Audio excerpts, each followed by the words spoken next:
Okay, great. So good evening, everybody. For the record, it's Mark Weingarten, and it's wonderful to see everybody in person. It's been a while. We're doing our best, but you're right. So I guess it's good to say what your name is without that. So officially tonight we're representing WBP Development Partners LLC. That's a related entity of the Wilder Balter Partners LLC. I have represented that company for, I don't know, decades, Bill. We've known each other. How long it's been. And so one of the things I'll start with, and Bill's going to give a little presentation, and this is Bill Balter, principal, in the developer that's making the proposal to you this evening at 1 Dromore Road. I've known them a long time, and I can tell you on affordable housing, they are the best in class in the Hudson Valley, without doubt, and I've done business with an awful lot. They've done more than 1,000 units in this area.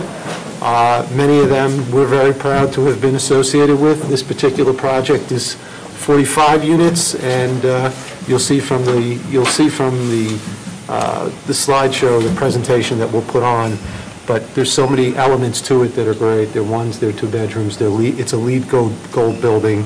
It's something you're going to be very proud to have in your town, in my opinion. This is a little different than the normal situation. You're all very familiar with it. It grows out of a settlement of a lawsuit that the town had with the Troy family. I want to make it very clear, Wilder Balter Partners had no part of that. They came to this after the settlement negotiations started. They were sought out because of their expertise in affordable housing, and they were acceptable both to you, the town, and to the court to put into the settlement agreement to carry forward what was agreed to, what was approved, and what the project is. So that really works. There are two things that we're here to talk about in essence. A little bit of a subcategory on the first one, and what we need from the town board to make this happen, but also to make it happen quickly. One of the reasons Wilder Balter is here is they go to the state, they go to the Homes and Community Renewal, the HFA to get the money, the HCR to get the money from the state to make this project happen. That's in line. I'll let Bill talk about the schedule as to how this is going to get built. It can be done very quickly with your approval. What we need with respect to your cooperation are some very minor site plan changes. We'll go through each and every one of them. It doesn't change the number of units. It doesn't change the building. All of them grow from HCR requirements, Homes and Community Renewal. They're important because they're our money, and they have asked for certain things, and we'll explain why. The second thing is the pilot. You can't do affordable housing without a pilot. You know that.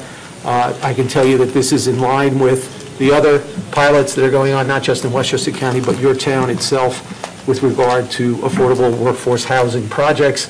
In fact, I can tell you, because this was done at a little different stage, the project that Wilder Balter just broke ground on in Tarrytown, this pilot payment is in excess of what it is slightly for Tarrytown. So we think very well by the town in accordance with this.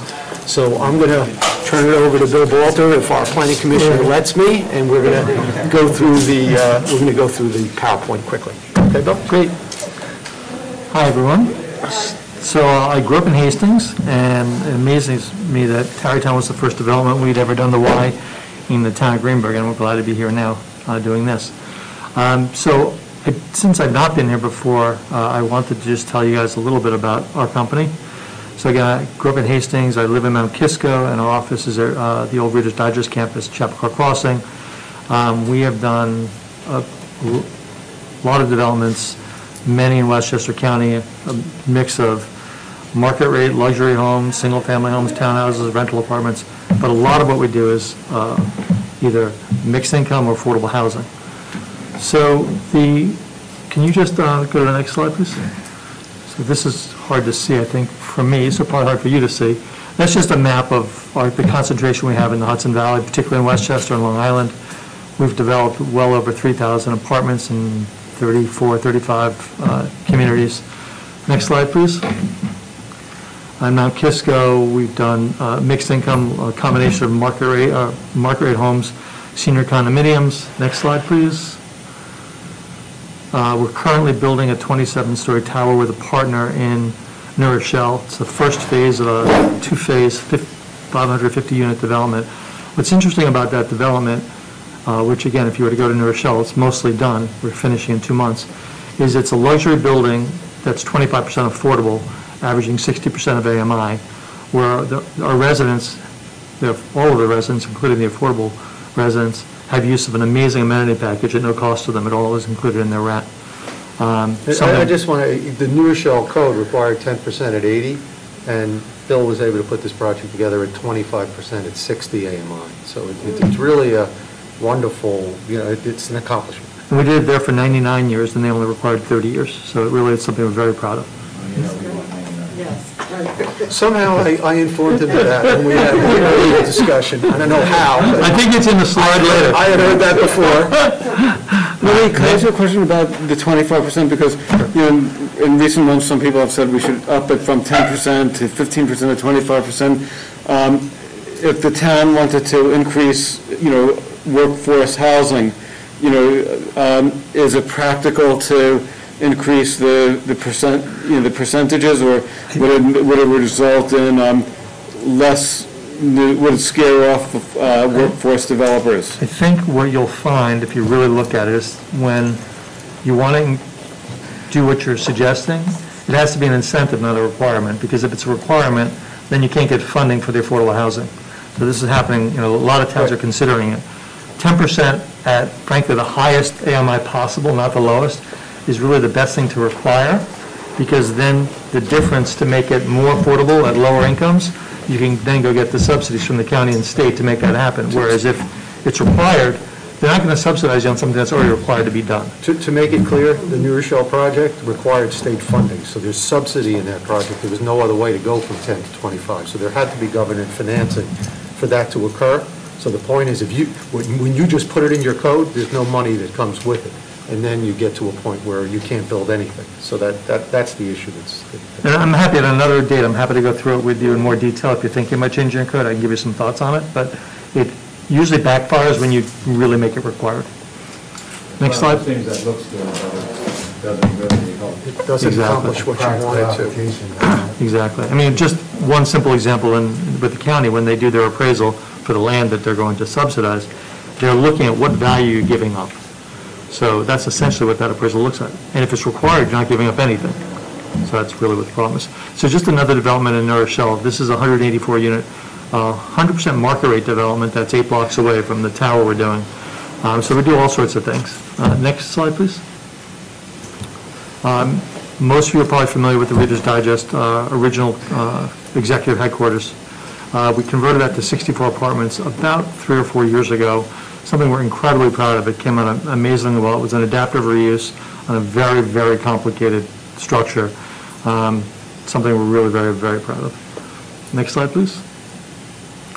On Larchmont, we also do for-sale housing. This is actually a for-sale workforce housing development. We did in Larchmont, 50 units or so. Next slide, please. And then, as you know, the development, I think you all know as well as I know it, the Tarrytown redevelopment of the Y. We're under construction now. We have the residents who currently live there. We just stabilized the building so their experience will be better for the next 18 months. And in about a month, we'll knock down the rear portion, and we should be done with that about 2 years from now. Next slide, please. So, Dromore Road. As Mark had said, we inherited these plans, but notwithstanding that, we're making them better in a lot of different ways. I think the probably number one way is we're doing this as a LEED Gold building. It'll be very high efficiency, all electric, be a large solar array on the roof. We're doing in Tarrytown, and I'm not sure that I knew this when I was before your board, but in Tarrytown, that building is 100% geothermal, heating, cooling, and hot water. We're going to try to do that here. We have to work with the state to see if that will work, but regardless, it'll be 100% electric building with solar on the roof. Next slide, please. Is there gas in the area? Are you choosing electric? We're choosing electric in the area for a bunch of reasons, one of which is I think that's really where the world is going to be going. In the old days, it was sort of a very bad thing to do, but with the super high efficiency equipment and a very tight building envelope, you just use so much less energy that electric actually works even in Con Ed territory where the rates are high. So we're trying to do it actually as much as we can. So you said you're going to use geothermal also? We're going to look at using geothermal. We'll certainly do it all electric. Geothermal is something the state has to approve because it's a significantly added cost to do it. It has a good payback. So in Tarrytown, the state was a big fan of it. I think you were actually at the groundbreaking, and the commissioner of HCR spoke about it because she was so excited we were doing it. Yeah, I think it's exciting because if we do geothermal and solar, it's right near the Greenberg Nature Center. It's sending such a positive message that we're doing something that's green. We'll let you write a letter to HCR to, I'll write to do a letter. when we're asking for their permission. Yeah, That'd be I great. think it would be great. I really do. Do you use the open or closed loop system? Oh, always closed loop. Always closed loop in this part of the world. Sure. Sure. Hi, okay. So what you're looking at now, I have to try to do this with my glasses without fogging up. So you're looking at the, essentially a locator map of where the site is. Again, I know you all know the site better than I know it. Obviously next to the, across from the Greenberg Nature Center, just off of Central Avenue. This is the approved site plan. Next slide, please. These are just different elevations of the approved plan. It's 4-story buildings, parking on the main level. You essentially drive through the front of the building into the rear portion where there's parking. Next slide, please. This is the site plan. You're going to see basically when we come in for the amended site plan approval Mark was referring to, the site plans look almost identical. We're basically increasing the setbacks, making them greater than they currently are. The one thing that we're going to be doing, which I'll get to in a little more detail later, is we're going to be making sure we comply with all the HCR requirements, because they do have some very serious, not serious, but strict requirements. Next slide, please. So essentially, as I talked about a moment ago, you go under the building from right of the slide, under the building, the parking's in the back, so it's well screened. There are amenities in the front of the building, and then on top of this parking area is the building, which you'll see on the next slide. So that is the first residential level of the building, which is the second floor of the building, and that's on top of the parking lot. It has, there are amenities on each level, just the way the building, when they laid it out, instead of doing a large, let's say, first floor amenity space, they laid it out to have amenities on different levels. Next slide, please. This is, again, the third and fourth floor, which is just very much like the second floor. Next slide, please. So as I said before, it's going to be LEED Gold design and implementation. The point there is that we don't just say we're going to design it and then it doesn't perform. We actually test it and make sure that it does perform. We've done a lot of LEED Gold buildings. We started about probably 12 years ago in Putnam County doing 90 homes that were all LEED or better. I think we got to LEED Gold in those. That includes a superior building envelope. Essentially, the least expensive, most efficient thing you can do is to make a better building envelope. It saves on energy, and even though it's more to do up front, it's a lot less money in the long term to operate the building. As I said, all high-efficiency electrical mechanical systems, LED lighting, low water flow fixtures and faucets. The low VOC and no VOC materials just makes it a healthier building to live in. There'll also be, what is not on here, is there will be an ARV, essentially an air recovery system, so that you have a lot of changes of air in the building, and then they do it in a way where you're not taking your hot air and putting it outside and taking back cool air. It actually does a heat exchange, so that you're not losing the energy, yet you're getting fresh air continually through the building. And then on the roof, the rooftop solar, I would guess that we'll get on the building somewhere in the neighborhood of a 60 to 80 kW solar system on the roof. Next slide, please. The rents, so first, there are no studios and no 3 bedrooms. It was approved as all 1 and 2 bedroom units. I guess the good news is that means there'll be very limited school children.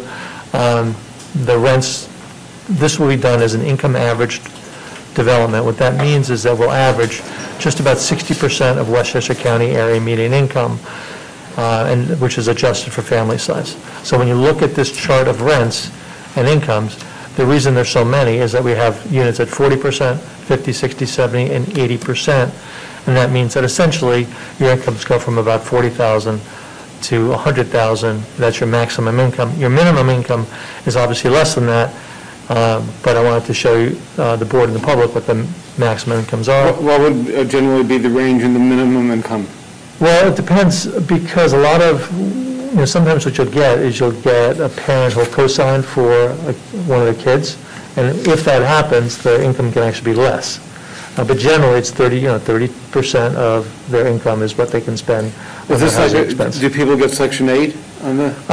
We don't, we can't prevent Section 8 from happening. We don't, go after it, but sure, we have Section 8, some Section 8 units, absolutely. And then on the number of units, we basically have mostly one-bedroom units. I think we have a total of seven one-bedroom units, and the rest are two-bedroom units.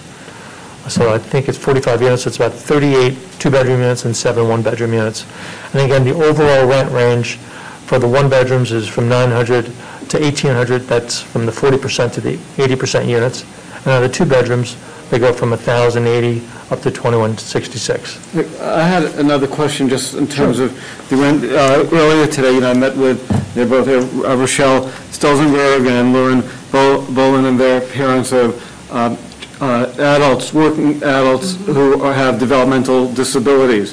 And we were talking about, a big, problem for high-functioning developmental disabled adults who actually are employed, and we're wondering if we would be, and I wanted to set up something where with future workforce housing or affordable housing, you'd have, say, 1 or 2 units that could be allocated to developmentally disabled, and I'm wondering if that's something that you might be receptive to. These are young people who work, they've had long-standing jobs, and there's a great problem in right now, a lack of affordable housing, because people, when they're aging, their parents might be aging, and a lot of parents would like to be able to have the comfort level that they're able to to have a good quality of life after they're too old to take care of their kids. Yeah, so I think it's actually, in general, it's a priority of the state in the funding, that it's not what this development was designed to do, per se. To have a unit or two that are targeted to that, for me personally, is fine. I think the issue will be getting the state and county to allow us, because I assume what you'll want to do is try to get that for a preference for those particular units for local people, for Greenberg people. I think that will be the issue that we'll have to resolve with the state. That's good. Well, they're basically relentless, so I don't think the state's going to be able to say no to them. But Paul, seriously, it's it's something you could look at. I think what Bill is saying, which is accurate, is that the vast focus of the state funding these days that comes out of, the vast focus of funding that comes out of the state these days is for things that have supportive elements to the housing. A lot of the funding that comes out does have supportive housing and for various types, and that's what's been getting a lot of the competitive funding sources out of the state.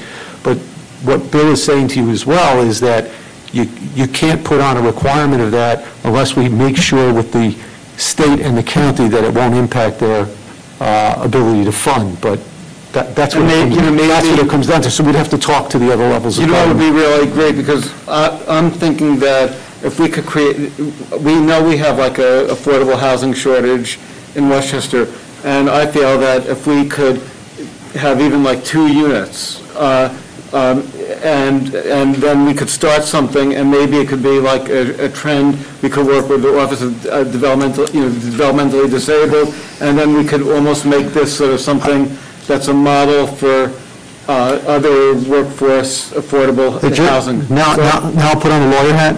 The reason it's an issue is because preferences by their nature create a problem with state funding, for example. You'll remember that people wanted preferences for, we just want local people here, which was another buzzword, by the way, to make sure that local people and certain other people didn't get priority in housing, et cetera. And that went on for years. There were lawsuits over it to make sure, and so the attitude was no preferences to make sure it's open to all. It can't just be local. It's got to be everywhere. So if you do want to put a preference, and this one clearly has public policy behind it, You have to talk to your state legislators, I would think, and your county legislators, and get the other part of the government to say that this is a rationale that works and we should be doing something like this. And we really have like if it's going to take, you said about 2 years to build, so.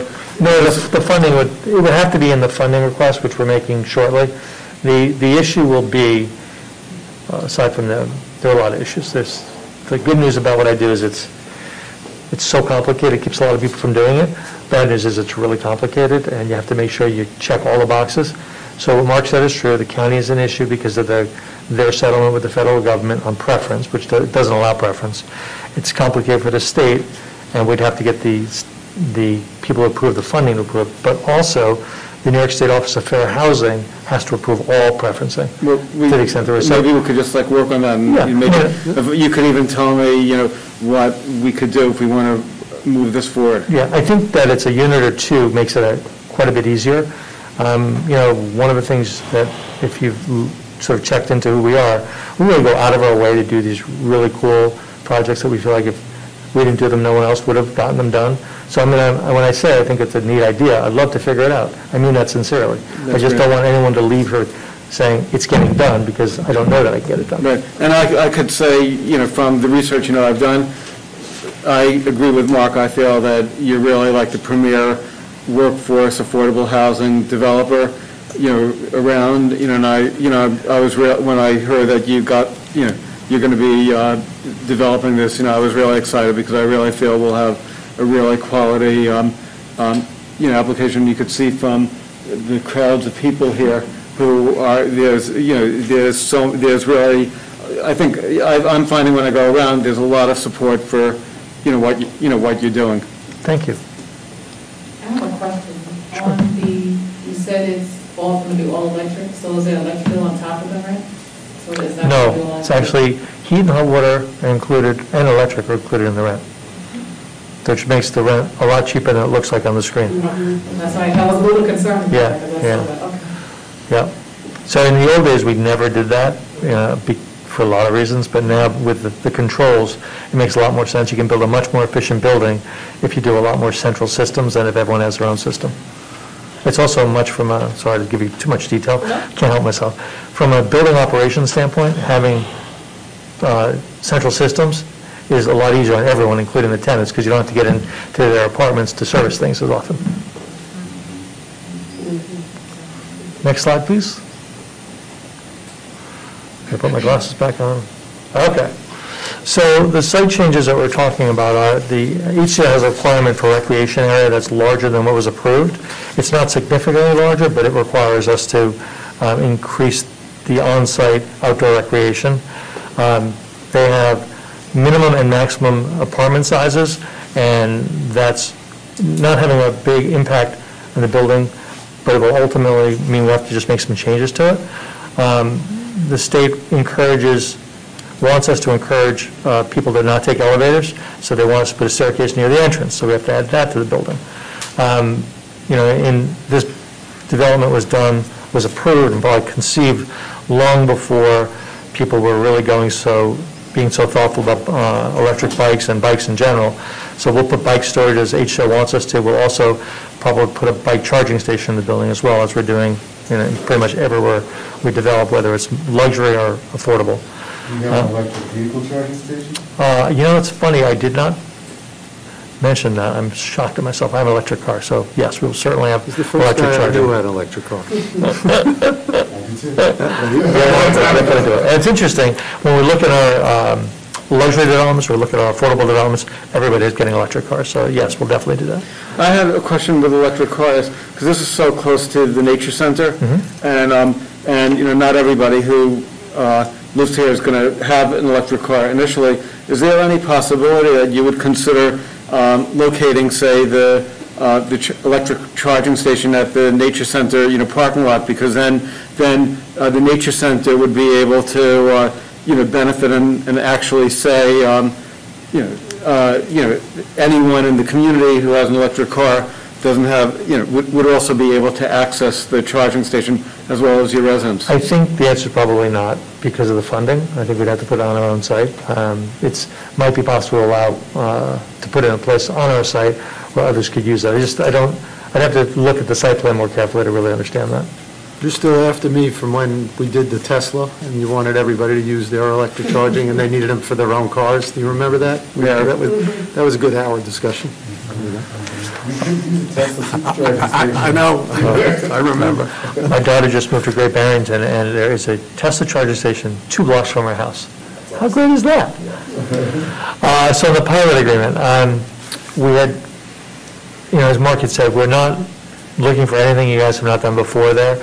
What we really seek as much as anything is certainty on the pilot, which is why it's a 32-year pilot, which essentially gets us through the construction period and building and stabilizing the development and then operating it. As I was just alluded to 15 minutes ago, we understand you'll want the development to be affordable for 99 years, and what we're saying is that's fine as long as there's a pilot. So initially, we're only asking for the pilot to be for 32 years, and then when that's over, we'll just have to revisit it, which, is fine with me.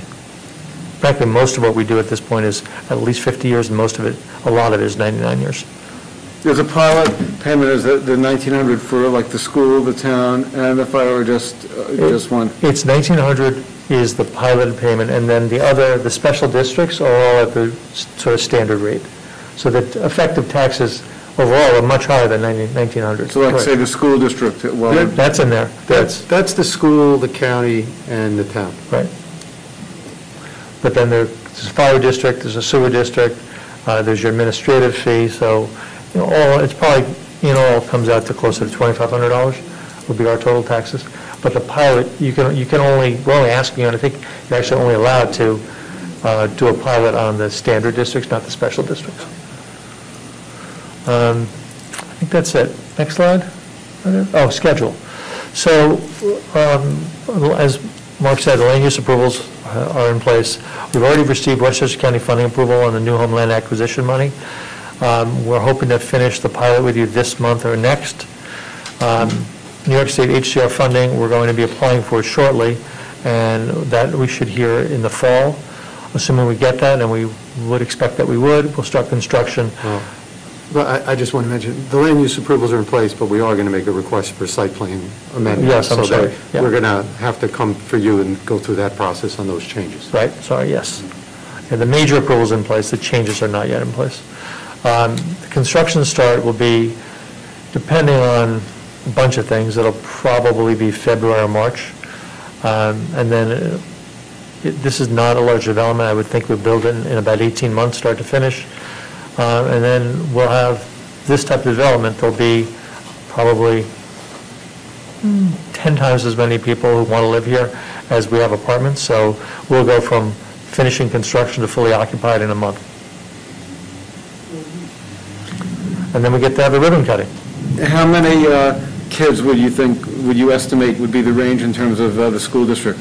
I think it depends. It has no 3 bedrooms, which really would generate a lot of kids. I would guess we're going to end up with a low of 10 and a high of 15 or 18, which is across, on average, less than a kid a grade probably. Okay.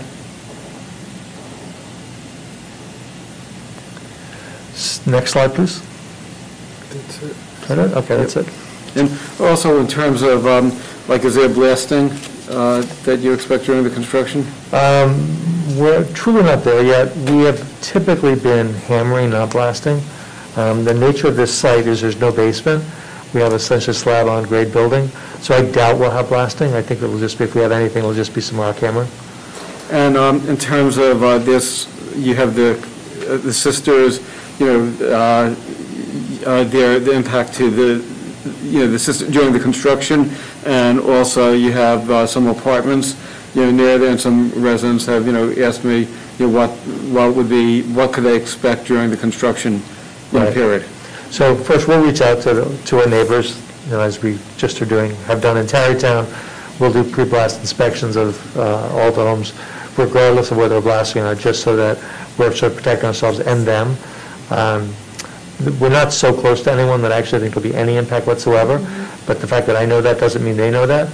So we'll meet with them and discuss it with them, but I don't think we'll have any real impact on them. That's great. I think that probably the largest impact will just B, the construction traffic as we're building the development, which is sort of a necessary evil that has to happen.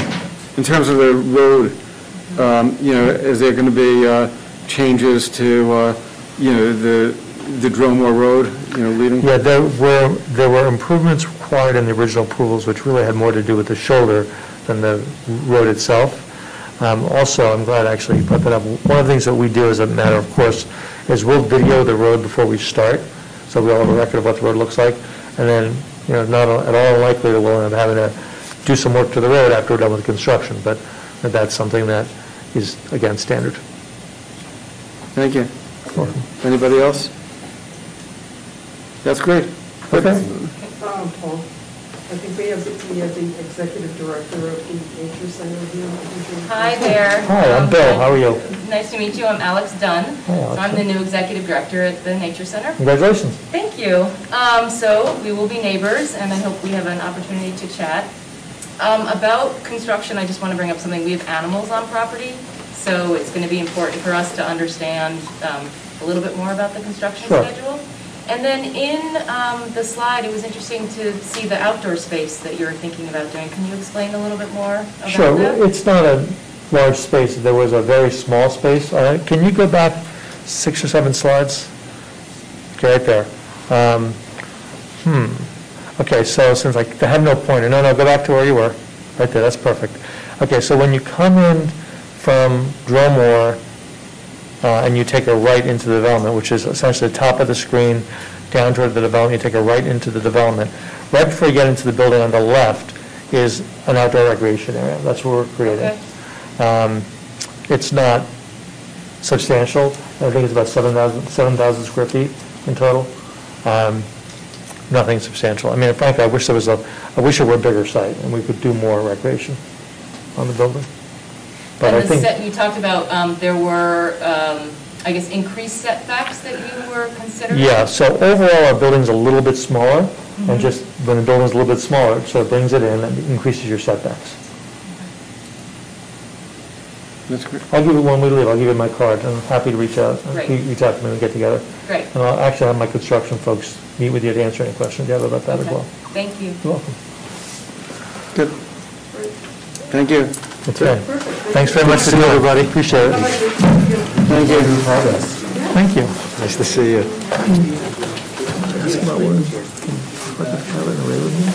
What's that?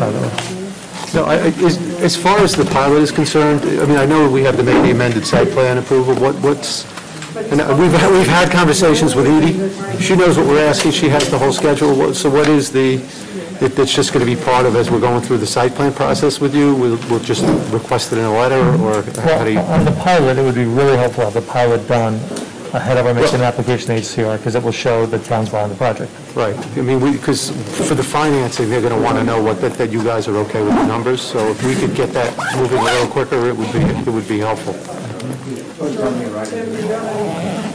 Yeah, so generally what'll happen, we'll do that by resolution. Okay. And Edie would probably want to have a conversation with the town board to confirm those terms. Okay. And then we'd adopt the So resolution. we've given her the table and all the stuff that she's asked for. We've spoken with her. If you need anything more, tell us. But if you could have that meeting and we could get that moving, it would be very helpful. Yeah, I think we're pretty close, and she was actually here, but because of the weather, I think she had to Okay, leave. that's fine. Good. Thank you all for your time. Great to see you.